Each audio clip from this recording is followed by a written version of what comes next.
We're going to come back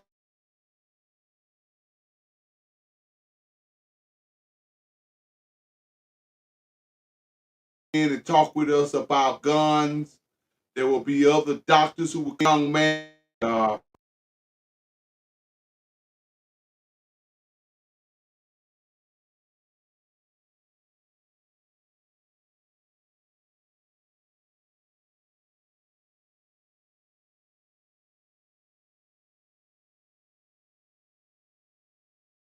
All right. Good evening. Good evening to every last one of you that are out there in the TV land here.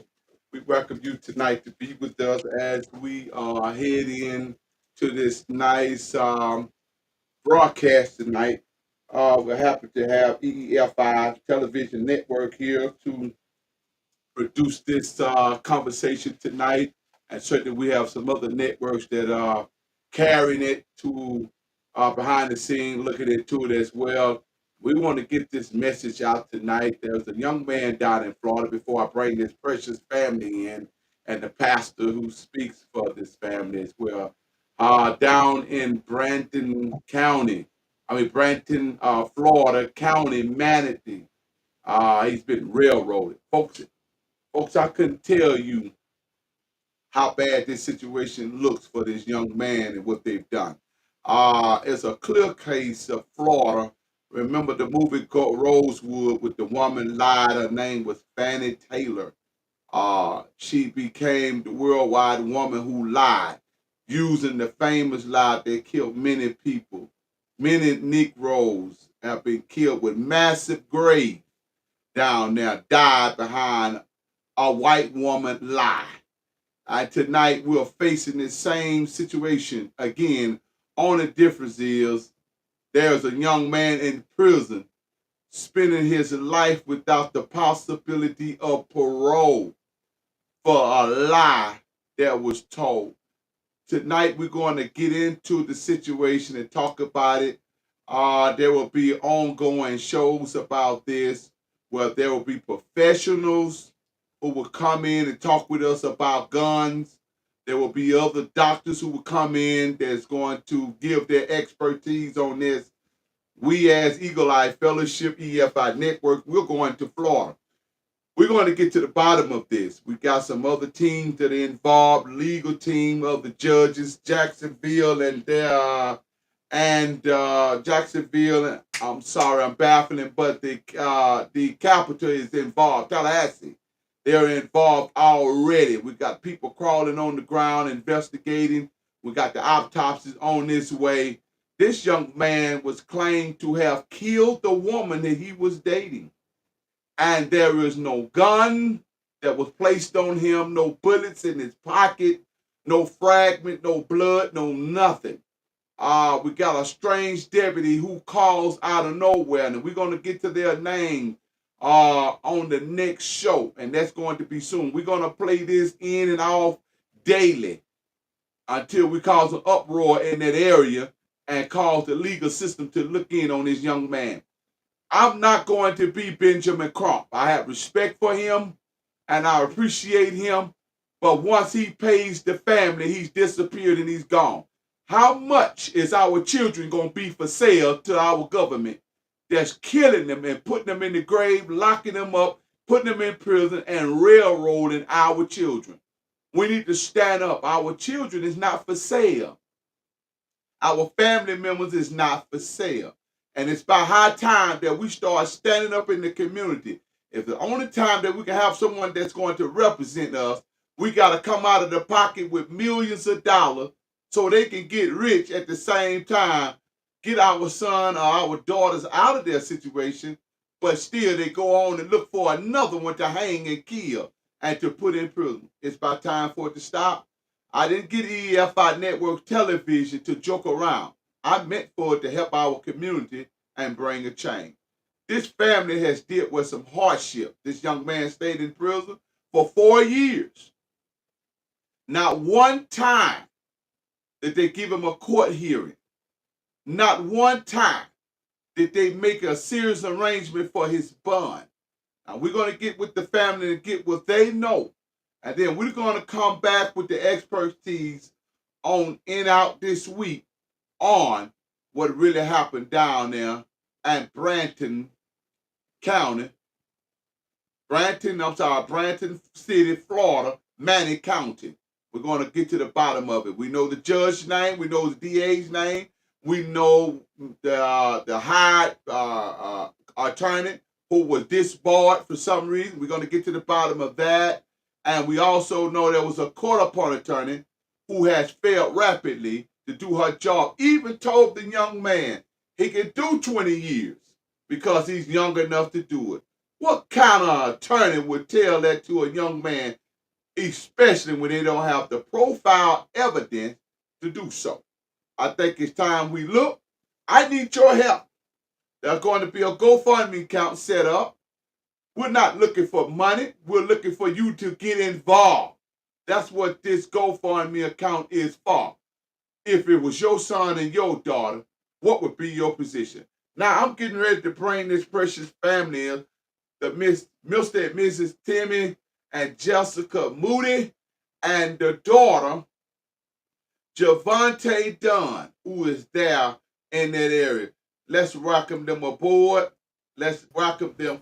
We welcome you tonight, our family. We're so sorry to hear of this situation. We are devastated of it, and we're certainly going to do everything with the EEFI network power to bring this case to a worldwide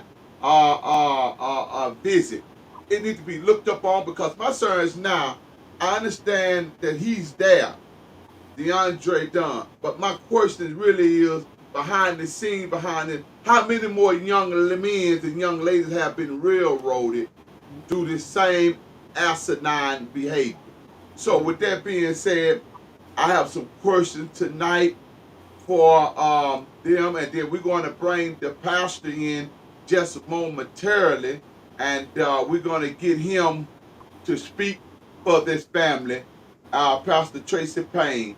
We're going to get him to come and speak for his family. He knows this family from when the children was just a little bit of children growing up in the church. And he speaks very high of this family, and he knows this family. All right, Javante, Mr. and Mrs. Moody, how are you tonight? Doing Doing just good, fine, thank sir. you. Thank you. All right, they're doing perfect. Okay, I want to deal with a question tonight with you in this interview. When did you learn what happened to your son, Mr. and Mrs. Moody?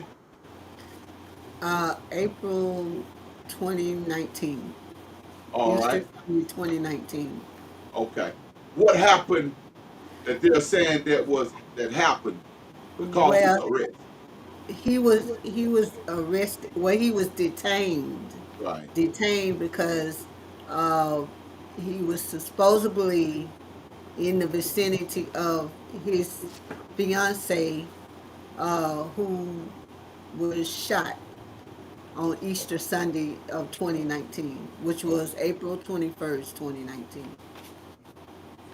And I understand that there was a phone call to you during the time of the arrest. He called me Uh huh. because he called me to tell me that the police was around. Uh huh. Okay. And said that he committed an act of murder, or what did they accuse him of? No, he didn't say that. He just said the police was around, Right. and I asked him what was wrong, and he said the police is around, and I asked to speak to one of the officers, Uh huh. and when I did finally talk to somebody, they said that he was being detained. That's Okay. all they told me that day. Okay. Miss Javarte, what did you learn? I learned after. I don't remember if I learned on that phone call, but I think I learned after the fact. And he was arrested for the shooting. Okay. Um, a detective called me, and he didn't know that he had family in Florida. So he was surprised that he had family in Florida. Okay. Okay. Now, folks, we got some deep conclusion. I mean, now some deep thoughts about this. The phone call that came in, and we got it on record that there was an off-duty officer We have his name, that was in the area they made the phone call. When he made the phone call, he went straight. His words was, and I have the paper right here. He said that he heard a gunshot. Whether he was traveling through, nobody knows how he heard it.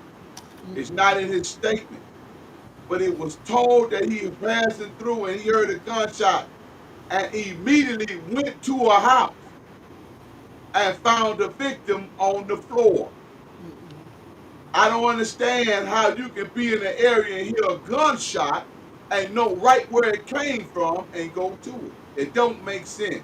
But we're going to get into that at a later time here because we got some expertise that will come and pull it out about guns and how the noise and what it pulls and how it pulls. Um, so they're going to come in and they're going to speak with us at a later time this week. Um, and then when he heard the gunshot, he went into the house. There was a little child there. The little child didn't say much in the beginning because the story comes 15, maybe 30 minutes later. The officer had already said that he had painted out this young man who he had never seen. Now, folks, you got to go all the way back and listen to what I'm saying to you. He said he heard a gunshot, went into the house. He never saw no one leave the house. All of a sudden, he said that this young man was pointed out for the incident that happened at this current address. We have everything on file. We're going to come and get in the water with it. We've talked to a federal judge. He told us to be clear, do not defame nor hurt, but put the situation out, and if anything come of it, he will deal with it behind the scenes. And that's what we're doing tonight. It's about justice, seeking true justice for this young man. Did they ever give him a bond? No. Yes, they gave him his bond was set at $1 million. Okay. Ms. Moody shook her head and said no. I Why don't do you remember say hearing no? about bond. They Huh? gave him a bond. They gave him a bond day of the trial. Oh, they He was gave him a supposed to bond at 4 years their later. trial. No, they gave him a bond the first when he first got there. They gave him a million. The bond was set at $1 million. Okay. Okay. All right. Now, looking at the paperwork, they gave him a bond, took him a bond, gave him a bond, and took him a bond, gave him a bond, and jingled him for 4 years before he even went to court, and then hurried him through trial. Do you know, folks, they didn't even try him with a 12 jury? They tried him with 6 juries, and none of them were his peers. None of them looked like him. The federal court order and constitution say he must, anyone that is in and on for trial by jury must have a peer that looks like them. They must look like him. In other words, same skin tone, same look. But we found out that all of these peers seem to be of our nationality. And it looks like 16% of them, or 18%, I'm sorry, is Caucasian. That's what it looked like. But we're going to get to the bottom. And I can't quote that to be a fact.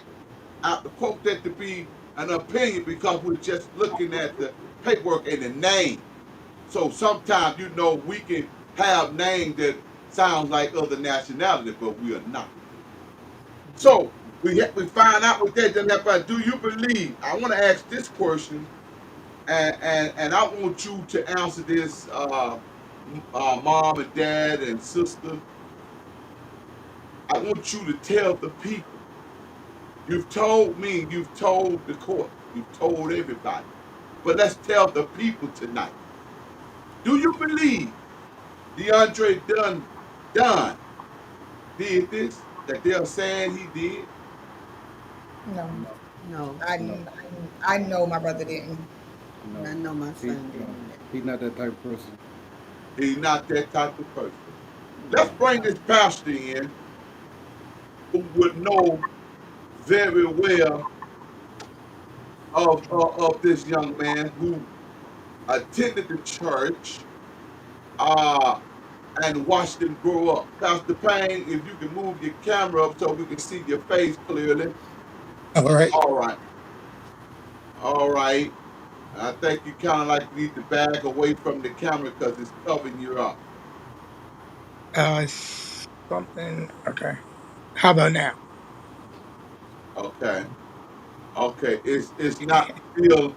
It's still hiding your face. I don't. You gonna have to break the camera up just a little bit. Okay, we'll take that one. That's good enough. They can see your face. If you can back up a little bit from that camera, I Okay. think I we have to can hear you and double see you at the same something. time. All right, Oh, all right. Pastor Payne, tell us how you doing, sir. I'm so sorry. Let's greet them. This is Pastor Payne, Tracy Payne from Delaware, who pastored the church down in Homer, Louisiana for years, and he knows this family. Prayed with this family, loved this yeah. You family. echo it, Bishop. I'm echoing. I think that will be on your end, not on mine. No, I'm all the way down. Okay. Uh, let's see here. Yeah, my reading is perfect. It's not giving me a red line here. But if you can you just flow with us and then uh, we can move forward. All right. How do you All know right. DeAndre? How do you know DeAndre Dunn, Pastor Payne? Okay. Yeah. If you don't mind, if I can just have a short word of prayer. Father, in the name of Jesus, we're praying now for this family, praying for our host, and we're praying for the defendant, DeAndre. In the name of Jesus, let the truth be known and let the truth come out and set this man free. In the name of Jesus, I pray. Amen. Well, Amen. Amen. God bless everybody. Good to see the family, and good to see you, Bishop. Good The to see Bible you. says, train up a child in the way that he should go. And when he's old, he will not depart.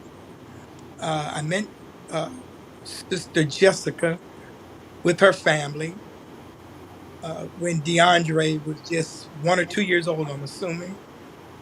She brought them to church and brought them to Sunday school, let them sing in the Sunshine Band as well later in the junior choir, work in the YPWW, the youth department, and she instilled in them the love their God, love their nation, and love their truth, their church. And but she was always a mother that did not play with her children. Right. She did not play with them, and she always demanded that they tell her the truth. She was that kind of mother. Uh-huh. DeAndre, even if he did lie, he wasn't a good liar. And so this is why I believe him because she instilled godly principles in him, godly morals in him, Uh-huh. and he was a child even though he had some reckless behavior. I'm not going to say Right. he did not. Right. But once mama got involved, Yeah. he respected his mother and loved her so Hmm. he straightened up. Yeah. And oh, he loved his pastor. I was brought there, and we also had a senior pastor who he loved, the Reverend Nathan Hurd III.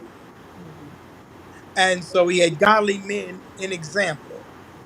Not only did I pastor the church, but I worked for a major company in this company. I mean, in this United States. Hmm. So we was around good examples. Uh-huh. Superintendent Hurd was a working man. At one time, had his own businesses and pastored very successful 3 to 4 churches. Hmm. So DeAndre was around us, and he learned how to carry himself in the church world as well as out. So this is why I know that this kid, not He fell off. He'll be back. He's there. All right. You're back. excuse me, excuse me. Okay. Someone try to okay. All right. Anyway, this is why I know this kid is not capable of doing something like that and living with himself with a conscience. He has morals. He's a conscience, and he's a godly individual. Okay. Well, there you have it, folks. That's a pastor that pastored this young man since he was 2 years old. And he, no one, he knows him. And there are many others that's going to come out and speak for this family that this child, this kid didn't do it. How old is Deontay? 28? No, he's I mean, 35. DeAndre, I'm sorry. 33. 30, 33. I'm sorry. 33. All right. That's all right, mama. That's all right. That's all right, It's mama. a lot of us. It's a lot of them. 33 It's a years lot. old and upon being 30, 33 years of age, it should not be encountering this kind of problem. It just should not be. Now, this is a tough question, but we're asking, I'm sorry, let me put Pastor Payne back in. All right, let's kick this one out. We're kicking this one out. All right, we're having a rainstorm up here. Sorry Yeah, about that. yeah, yeah. All right, All right, and okay. as I said, this kid uh, was reared in a very good home, and in a very, even though it's a small community, and when you have government officials in a small town trying to make inroads and make a name for themselves, who single out certain young men in the community Right, and pin things on them, never knowing that this was going to follow them around uh, wherever they go, whether they're in the state that they're reared in or not. And before some of those things can get corrected, here the devil pops up his head with a situation like that. right, But the town of Homer, Louisiana, where DeAndre was born and raised, they all can tell you the same thing. right, Miss Jessica kept her children in line, and she reared them in the church as well as upstanding citizens in that community. right. Wow. A powerful word from the pastor concerning the young man. The question now that we need to ask, did you all and the family have a relationship with Laura? I believe she is deceased. Let me touch upon so that the young lady is deceased. This is no wise to defame her, to tear her down, to destroy, to cause any harm to her family, because at this point both family is at law. He's a young Negro, y'all. We most people say Black American, and she is considered a white woman, which means Caucasian. We got a mixed couple here. That something went wrong, and someone is left to answer for. And we want justice for this young lady, and we want justice for this young man. That's what we out for. Justice. We're not here to shoot down, tear down, to defame, to destroy, but we just want the truth to come out and let the truth be told. It's a lot of glitches, there's a lot of potholes, ladies and gentlemen, and a lot of things is not adding up. Even when it comes to the judiciary system in Manny County, Sheriff Department, Manny Police Department, and on going through the jury, on going through the judge, prosecutor, and the court appointed attorney, even the hired attorney who was disbarred from the case and took $10,000 from this family and never give them their money back, no phone call, just disappeared. This can't go undid. This has to be looked into. So on tonight, we'll continue our question. did y'all have a relationship with Miss Laura? I talked to her. Yeah, I would talk to her on the phone. She's been to my house on a couple of occasions, and that's like 4 states away. So yes. Okay. Miss Javante, did you have a relationship with her?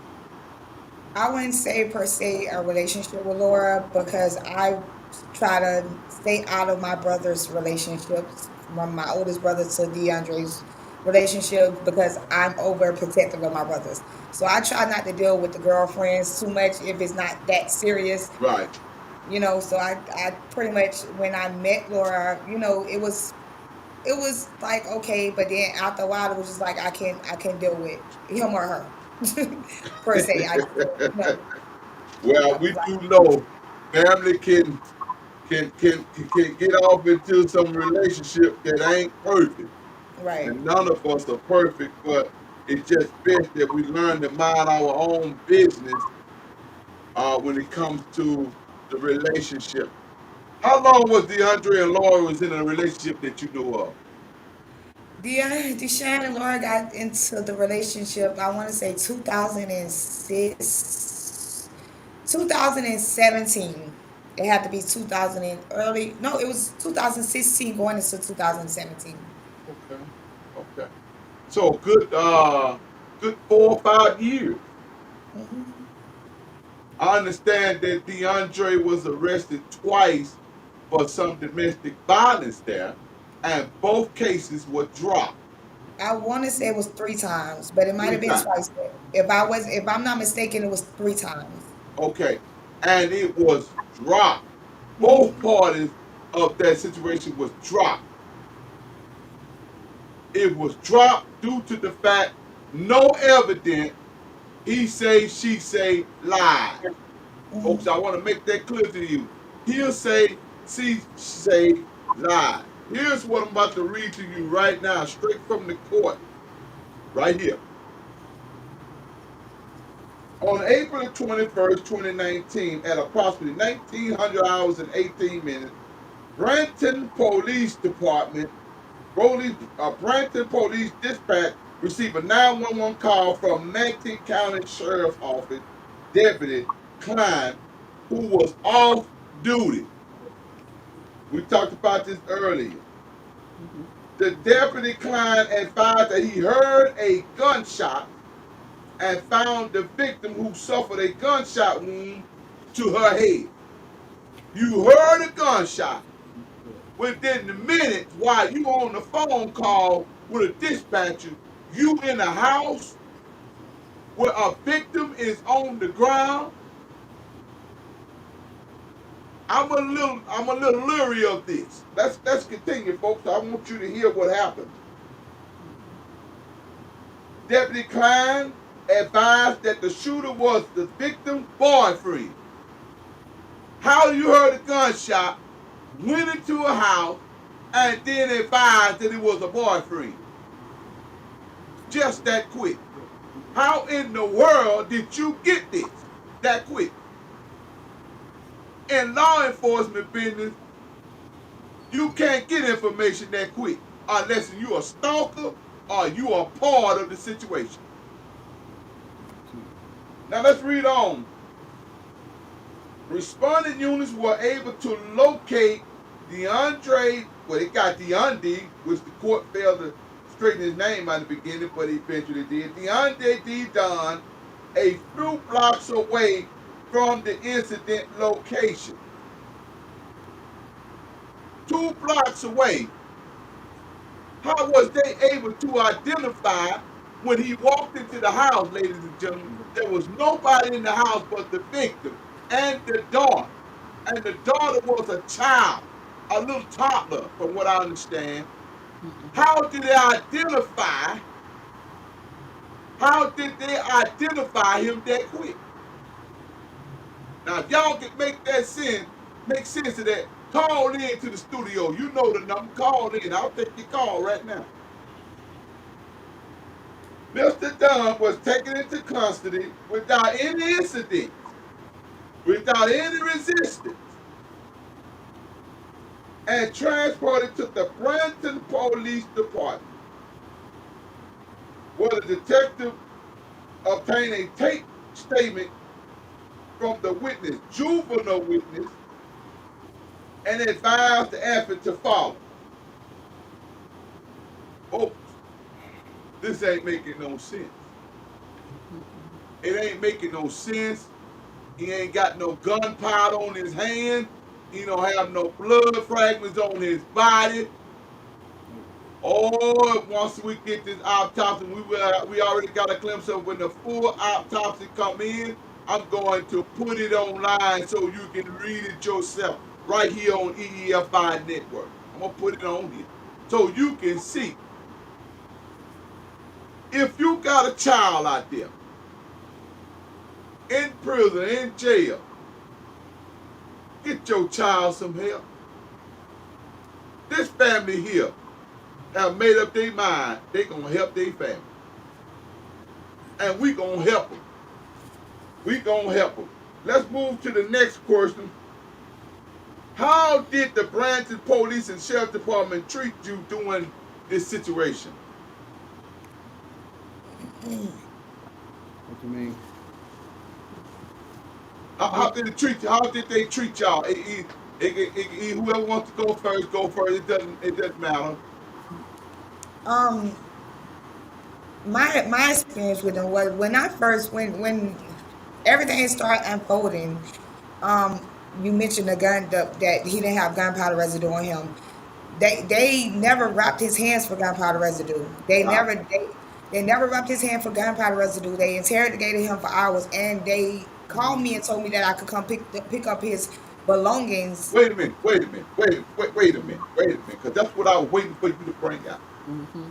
He killed somebody, and they told you to come pick up his clothes Yes, it's the same day I could the come pick up my same day. Mhm. That Yes. means there is no evidence on the clothes. And I asked them about the gunpowder residue. Did they test him for gunpowder residue? They told me that gunpowder residue is not up. It doesn't sustain in court anymore. Oh my goodness. Oh my goodness. And, Yeah. Go ahead. and in court, they said two people said it almost like they had practiced what to say. They said that it's not necessary because you can get gunpowder residue from fireworks and brake pads. And I never Wow. heard that before. Wow. Now it's my understanding that they and we're gonna come back to the question how did they treat you because I want the people to know how they treated you. It's my understanding that they did not find a gun till 2 years later in the river. It was like almost two and a half. 2.5 years in the river along with another gun. Yes, Yeah. sir. Take 2 weeks. So you mean to tell me that somebody throwed another gun right beside the other gun must have been the person who knew about the first gun too? Wow. But I thought they mentioned 2 weeks. Yeah, yeah. In court, In they changed. court, they In court, they changed it. changed that to 2 weeks. In the paperwork, when I obtained his lawyer, it was 2 years after when she called and said that the gun was found. In fact, if Wow. you look at his records, when they put the gun charged on him, it was 2 years later. It was two and a half years later. Wow. Wow. Well, if you read the court records, they changed that in the court records. You Right, read the court right, records, they changed that to 2 weeks, and right. Yeah, so they lied in court. It yeah, was no. a lot of lies in court. A lot of If you, lies in court. yeah, if you look at his charges, you will see that the gun charge wasn't put on his case until 2 years, two and a half years afterwards. We have all this here. These are Yeah. all court, and it's just some of them. We're still waiting on the other one. We got a legal team there that's going to pull the court records by hand there. Every document that they have, and it's going to be mailed back to this studio, to this network, where we will have full access to it, along with the coroner's report, because it has been proven, which we heard the court appointed attorney, which told me on the phone personally, they had to prepare the court minutes. You don't prepare court minutes unless you go in there to tamper with the court paperwork. Yes. In Whatever's fact, being recorded, I'm sorry to interrupt you, Javante, and I'm coming to you. Whatever's been recorded is meant to be print, not really looked at, not assessed, not interpreted, but looked at exactly what is being said and what is being said and put it directly on the court minute. That lets me know when she told me that somebody messing with paperwork. Right. What were you saying, Javante? in fact, when messing with paperwork, my brother was putting in orders against the officers and stuff that when he was in the jail, but he still, as we know, he's still locked up. But his stay in jail, he was putting in, um, what do you Complaint. call it? Like he was going to the kiosk, putting in reports against the certain officers that was there that was picking with him. The reports was never getting to the head people. Right. They was going into kiosk erasing what he wrote Wow. to the fact that we had to he had to it started going to the upper people. Me and my mom was doing welfare checks on my brother in jail. Not only was my mom doing welfare checks on my brother in jail, she was also doing welfare checks on my brother while he was out of jail with Laura. She was calling my brother, calling the police in Bradenton, doing welfare checks on my brother when we didn't hear from him. Wow. So it was Oh, a lot of stuff. It was a lot of stuff. Even with the gun charge being 2 years later, when you get this paperwork, it's so many different depositions. They had to do depositions about 5, 6 times, right. We got a bunch of depositions right here. and I never. We're looking at them now, and it is not adding up. One It, person saying one thing, the other person is saying another, the other person is saying this. It's like they're all over the place, and they're only coming together in the courtroom and just to switch each other's stories up to try to get something to stick. Right. deposition itself took a year, 2 years to get all the deposition in because the deposition was so much that it was this deposition and then it was this deposition. But the crazy part about the whole situation with the depositions were the people that wrote depositions on my The brothers phone was calls. also working in the prison that he was in, the Wow. jail that he was in. Working with them just to railroad him. Now it's my understanding too that a couple of these sheriffs and detectives are related or friends with the family, Yes, the victim family. Is that correct? Yes. yes, Whether the man, I heard you say that the police officer in court, well, I knew the off-duty police officer because I had asked my son one time where did he stay. He was telling me that there was a police officer that lived across the street, and even in court, the man did stay across the street. Now, the young lady was supposed to have came and got uh, the off-duty police officer. Right. So I never heard, I knew he made a 911 call from the house, you know. So, Well, but well, other than that, well, thank about in court, both of the young ladies, and they brought this out. Both of them changed their statements, and cause they read, they said, "Well, when you gave your statement 4 years ago, you didn't say that." And then they said, "Oh, I just thought about it just now." So they both of Oh them changed their wow. statement in court, and they brought that out that they changed their statements. And this was still accepted in the court. Yes, sir, it was. What did the attorney do? He brought it.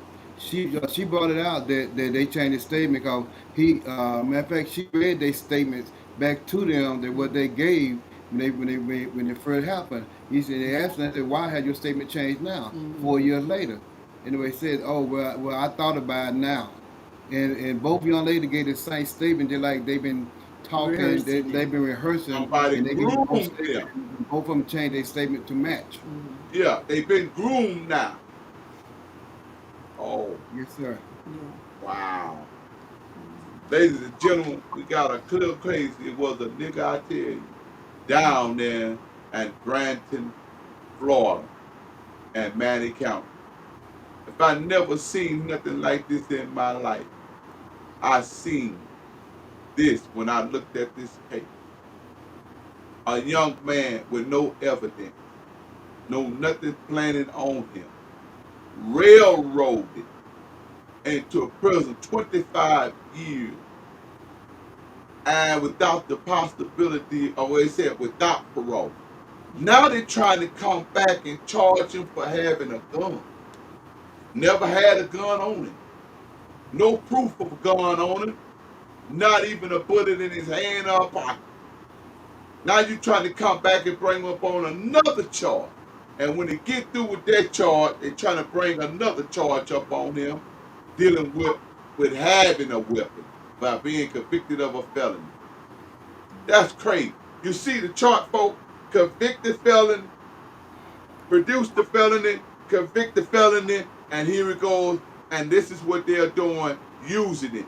Now, I say tonight, and I keep reiterating this, if this was your son, and I guarantee you there is somebody in your family that's been put in prison wrongfully, I dare you to pick the phone up and call me.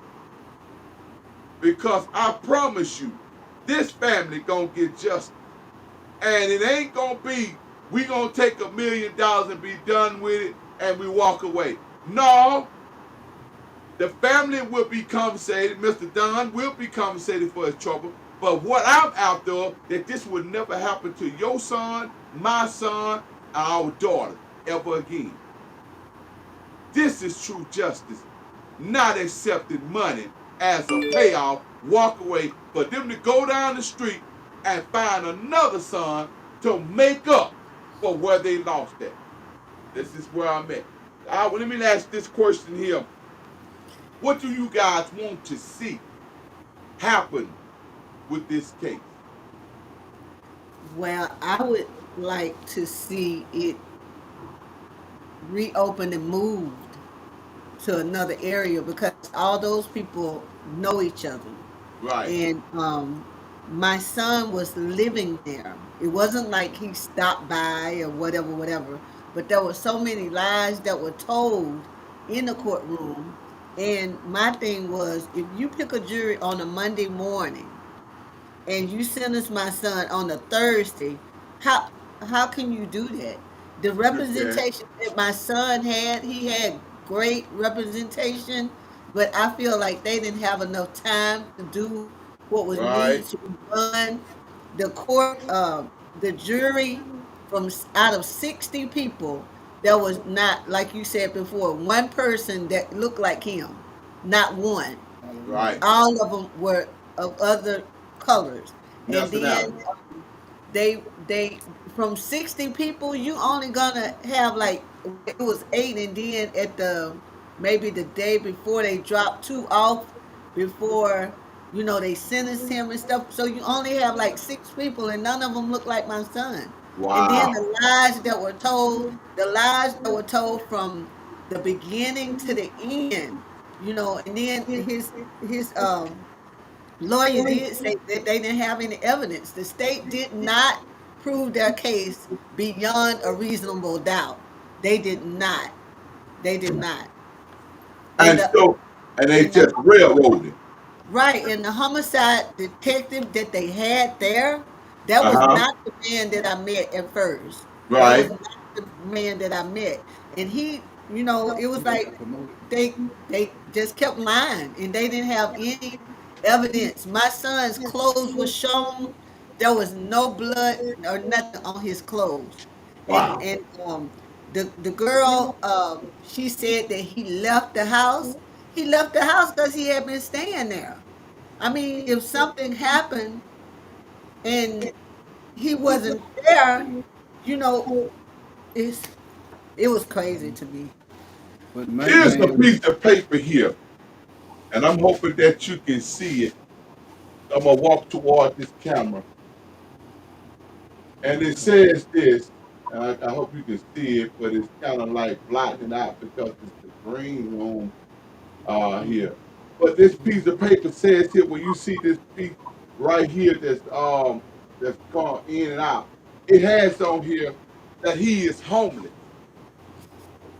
This is what Manning County said, that he was homeless, but he was living at the address of the incident and everybody verified it. The Right. DA verified it. Right. The sheriff, the police department verified it. The families and the friends around verified it.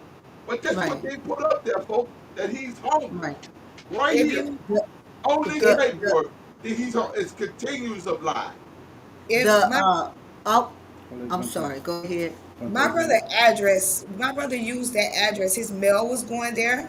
Mhm. His job knew where he stayed at. Absolutely. If you go on his Facebook page that day, you will see him at the house. Right. Mhm. The trampoline that was at the house my brother bought, Mhm. the fish tank, and I've never been to Laura house. Right. Never. The fish tank that was in the house my brother bought. So my brother stayed in that house from the time, and the thing is, I made my brother stay there. It's kind of my fault. Like I went this this case for me has been it's been real hard because I kind of felt like I pushed my brother into a situation. You know what I'm saying? Like I was going through my own battle, so I kind of like pushed my brother over to like, no, you can't stay with me. I'm trying to get my own life together. So he felt like he had to be there. You know what I'm saying? So he was there, but Deshaun, like my brother, like he lived there. Like when he got paid, he bought everything at the house. Right. Like my kids went and stayed a weekend with my brother. He came down to get my kids and stayed at Laura house with my brother. Always hit Laura kids was his kids. My Right. brother like that was his house. Mhm. Wow. How many jobs? Because I see he had 2 jobs. My brother Yes. had two jobs. Mhm. He had two, Mhm. and that was crazy. A My brother had working man with 2 jobs. two jobs, and half of the time my brother walked to work. Mhm. Mhm. Wow. And the other thing was the off-duty police officer that lived across the street. He called him D, so he personally knew my son because Oh. yeah, he personally knew my son. Okay. Yeah, Yeah, yeah. Okay. because I remember my son was saying he had a dog, and maybe one time the dog got loose, and the man was asking him something about a dog. He said, "Well, I had dogs back home." So the man Right. in the courtroom, he called him D, so he knew him. He knew it. Yeah, and staying there. And he knew, so that made him judge the fact that he was the one that did it. And You all know, the restraining, Go ahead, and my brother. even with the restraining orders, if you look at if well with the when she put the when We saw it. she She broke yeah it. when she put the yeah she that address was the address that he was not able to go to. You know what I'm Right. saying? Right. So if he was homeless and all his stuff is still probably still all his stuff was at the house. My brother clothing, everything that my brother owned was in that house. Well, not only that, when we looked into that part, she told them that was they wrote the report up basically wrong, and that she did not say that on both sides, on both cases, and had the charges dismissed and dropped from the DA. And the DA said, no, we're going to pick this up because it's a state matter. But they didn't Hmm. have any evidence of anything. mhm, mhm. Rather than I arrest want to her and deal with that situation, they I want to dropped the say charges and walked away from it. And I want to say if the first two times that he was arrested, she was the one who burned him out. Wow. Cause she was calling us, and I was just like, I'm not, you know what I'm saying? Like y'all got Y'all too work much that going out. on. Yeah, you work that Y'all, out. Yeah. yeah. So she was the one who burned him out. The last time that he was arrested, she called my family. She called my cousin them, and my cousin them ended up calling me and telling me that he had to be burned out. Wow. But she was the one who was burning him out. Wow. She'll put him in jail and burn him out.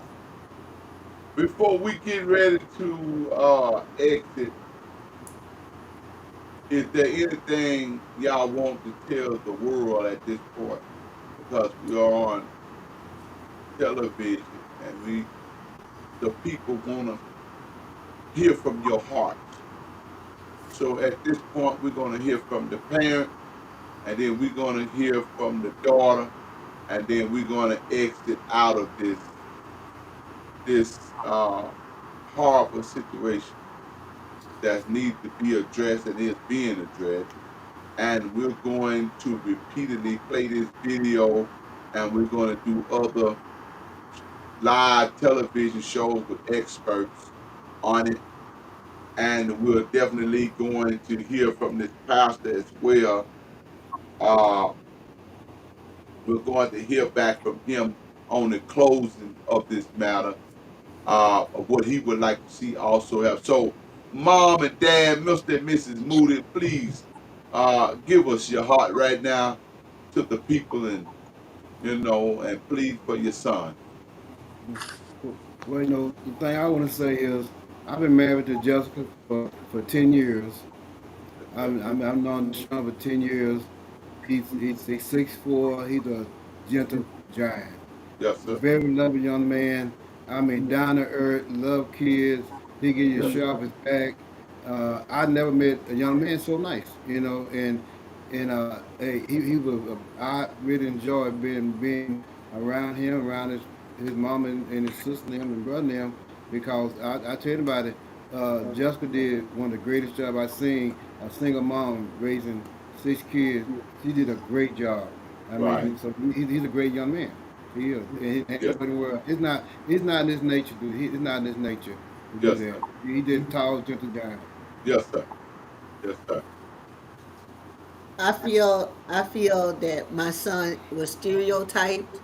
I feel, and I did say at the end of court that the truth is gonna come out. But I raised my son, and there's no way he could have did this, and the truth will come out. Yes, But my son, in 4 days, Monday, Tuesday, Wednesday, Thursday, well, Tuesday, Wednesday, Thursday, they had convicted him before he even, you know what I'm saying? It was right, like he wasn't, it was like they already had made up their mind that he had done this. They didn't have no evidence, no proof, no nothing. My right, son is 6'4". This young lady was at 5 feet, and I know he didn't do this. And I know with the evidence that the state had, which was really none, what they were saying was he left and he was maybe a block or two away. Well, if something bad happened there, was he supposed to stay there? That was right around the time when all this stuff was going on with Freddie Gray. But when he talked to me on the phone, you could hear him from the police dash camera that she had. He was talking to me on the phone and he was saying, "Mama." You know what I'm saying? And he surrendered himself because people were looking for him because right, they automatically thought that he did this. And I know he did not do this. right. Yeah. And he said, "Mama, he didn't do this." You Okay. know, so yeah.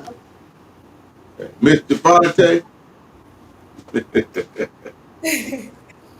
Me and my brothers were best friends. Me and Big Deshaun is like two peas in a pie. That's like my twin. Like, Uh-huh. me and my brothers, we just connected. And I know I'm one of those people like. And my mom did a good job raising us. Like she did a great job. We didn't all go the way, but we got back on track. Right, Um, but we grew up in the church. We right, knew right from wrong. We knew, and it's not only did we know right from wrong, we also went through our own stuff as going through as kids that right, we decided that we was gonna accept in life and we wasn't gonna accept in life. So right, for me, my brother has never put his hands on a female.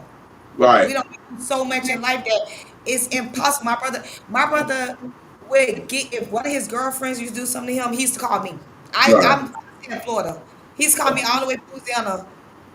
He'll call me crying. My brother, he's a gentle giant. My right, mom can say something to him, he'll start crying. I can say something to my brother, he'll start crying. My brother has never put his hands on a female right, ever. Never, ever, ever put his hands on a female. Now, my what I want to see out this case really, and I always say this is my brother's story, but it's not this story is not for him. It's to help somebody else. right, It's to help somebody else. Like what my brother going through right now is a test that's going to be his testimony, and right, It's to give somebody else put this out here for somebody else, because it's not just only him that has been in a situation like this. He Right, just had family behind him and the support behind him that we could go to the next level. right, I'm gonna tell you, like I told everybody, like if I had one reasonable doubt that my brother did this, I'm still gonna back my brother. Now I back him in jail, I'm gonna be there. But I wouldn't go to the extent of me just doing. I work so many hours. $10,000 not a lot of. I mean, a lot of money to come up with when you have 6 kids and stuff to take care of. You know what I'm saying? And I'm right, gonna back my brother because I know for a fact my brother didn't do this right, right, at all. So what I want to see out this case, I just want to see the truth come out this case. It's not even about the money with me. It's not right, about the money. I just want this to get out. I want to see the truth come behind this case, and I right, want my to be home. But right, you know, the one thing I'm gonna say that his defense lawyer, they got that case at the last minute. They didn't have time to prepare anything. whoa, They had no time, and But they did a the good job. prosecutor called like what 12, 15 witnesses. They got at the last minute, so they didn't have time to find. They didn't have time to even sit up defense. They didn't have time to really look at anything, cause they got at the last minute. They got it within a few days. So they had to try to throw something together, and they should ask for the continuance instead of anything. But he asked for that, but the judge wouldn't get them that either. So right, they had time to prepare a defense. But they did And good. he got wow, However, they did a good job. They For the did a last good short job. time they got it, they did an excellent job. Great job they did it. Cause they got it the last second. But like right, I said, he said one thing that Mr. Joe said, the one lawyer, he said they got everything got is circumstantial. They got no hard evidence. He said this thing should be thrown out. He had the judge throw it out. He told the judge throw it out. He said they got no hard evidence. This thing be thrown out. And the and judge one more refused to do it. Go ahead, before we Dante. go, this case should have been thrown out anyways because they files came up missing. It was stuff right, that came up missing that if my brother had a paid attorney, that the case would have been dismissed. right, I right. just feel like even though I wasn't at the trial, even though I feel like okay, his lawyers did their what they could do. I don't think that they did their best. I did they did what they could. They was allowed to do in this Right. case. Right. You know what I'm saying? Because like it's certain stuff that public defender just can't do. Right. And So plus they I had feel like one jury wanted to leave, and the judge refused to let him leave. And he called the judge that night. And the judge he came he can't judge said I need to talk to you in front of everybody. He got the judge leave and judge said that'd be a mistrial. He said we'll work with you. Wow. That was on I think on that Wednesday I think morning. And that right there should have been a mistrial because the Right. jury wanted to leave. Right. Yeah. I They, just they, they was doing what they could do to try to get this case gone because there's no way he's supposed to have been sitting in prison. I mean, jail the for county 4 years. jail for 4 years Yeah. without being in court. That's railroading. But another note, and then we can wrap it up. Before this trial, I want to say 2 years ago, or maybe it probably was the first year that he was in jail, and the second year he was in jail. That one of the officers told my brother, "You'll be in here for life with us." Right. One of He the already told officers my told what? Yes, he already told my brother, "You'll be sitting here with like, you'll be in here for life with us." The officer. The officer, and Do he that's what know it her go back name? to. That's what no, and my brother know it. That's where it go back to all the officers that was writing depositions that was on this case before my brother got when he was arrested Right. was working in the facility. If you have a case, you're not supposed to be working around this person at That's true. all. That's true. That's Like you're true. not. My brother was in lockdown. They was doing shakedowns in his rooms whenever they got ready to, and these was the same officers that was in his deposition. I just feel like my brother he done got railroad. Like Right. I feel like this case, my brother had no chance in this case without a real attorney, like a public Right. defender. It was no, and I told my mom them that. I said it's not gonna work. He cannot have a public defender. Not that they don't do their job. It's just so much that a public defender. For me, it's just so much that a public defender can do. So this Manning County did everything they can do to keep y'all separated so they can do whatever they see fit they want to do with Mr. DeAndre Dunn. When my brother told the public defender that he was getting a lawyer, the public defender asked him why, like, why are you doing that? Like, you know what I'm saying? You shouldn't do that. Like, basically try to talk him out of getting a lawyer. Right. Right. Wow. And the We're lawyer gonna that deal with this. We're gonna deal. We're wrapping up. We actually only have 1 minute, but we're gonna go over maybe 2 minutes over because we need to cut and get out of here. But before Pastor Payne give us his final words and thoughts on this situation, is there anything else that you want to say, Mom and Dad? I wanted to say that even though he did have public defenders, like I said, and I would say it again, uh, they did. I feel like what they could with what they had, but Mm-hmm. the case, they really found a lot of people lying. There was a lot of lies that was told. A Uh-huh. lot of lies that was told. Mm-hmm. At one point, the court reporter was asked to read back the statement that the young lady had made at first, and it was just lies. She had to read it back before the jury, Right. did the verdict or whatever. But my thing is the welfare of my son. Now, Right. I don't want anything happening to my son because a couple of years ago he was um, jumped on by three people that were in there. Mm-hmm. And I'm thinking because of his height and his reach, he was able to keep people off of him, but it did put him in the infirmary. So, I don't want anything to happen to my son. And I Right. do know that they did not, my son didn't have a fair trial. And there Right. was reasonable doubt. So, and the people that were on the jury, it shouldn't have even been like that. Right. It shouldn't have been like that. Right. Wow. So, Well, we're going to certainly work with you. We're going to keep up with this story, and we're going to get to the bottom of it with you. We're glad that you entrusted us and called us to get us involved. We want to thank especially Pastor Payne, who is the pastor who had become agitated and aggravated on seeing that this his member be helped, the children that he watched grow up get help and get out of it. That he's adamant about getting some help for him, and he's done everything and doing everything, and he's still working behind the scenes to get to the bottom of it. So certainly we want to hear from him before we close out. Pastor Payne, Uh, God bless you. Certainly, uh, this is just asinine. it is Uh, and it's not out of the norm. This is the justice system of the United States of judiciary. America. Yeah, And this is more common occurrence than what you think. And the incompetency, especially of those that are in the legal system by the way of public defenders, right, have railroaded, I'm going to say, many a thousand. right, I just like to say also to the family to back up what I'm saying. If you can get to Books a Million or Barnes and Noble or on um Amazon, there's a book that one of the college professors have written called The New Jim Crow. uh, Get that book. This county in this city, this is not their first time.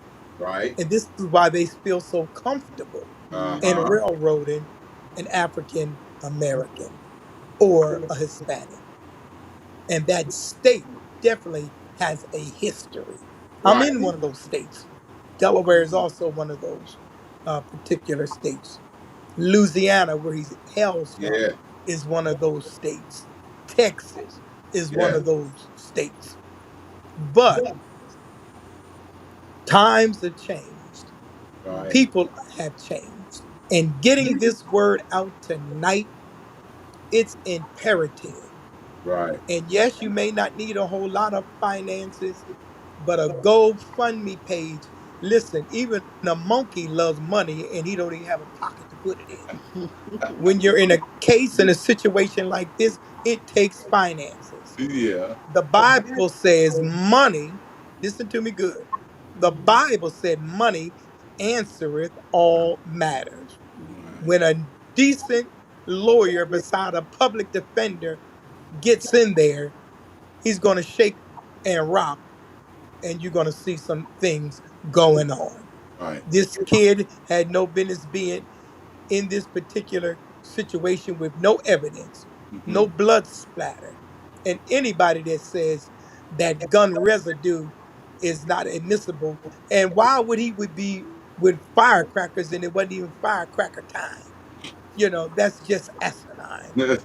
And it Asinine. shows the competence Asinine. and it shows the competency of the individual who even said it, Yeah. you know. And so this is getting the wheels rolling, getting the word out. Mm-hmm. And when you get the GoFundMe page, and when you get to Barnes and Noble or Books a Million, get that book, The Right. New Jim Crow. And Right. that's all this is. This Right. is the new Jim Crow. Right. And this is what's happening across America. And I'm Right. with you, and I'm going to relinquish my stand. I'm with you. Why have these high power profile lawyers in the black community that get out and get millions of dollars from people, and then after that you don't hear or see no laws being changed? That's right. They're not advocating. This is not the first young black man in Right. Florida. Right. Even they know about it. There's Right. other high profile cases. It should have been stopped back then. That's right. And so I'm with you.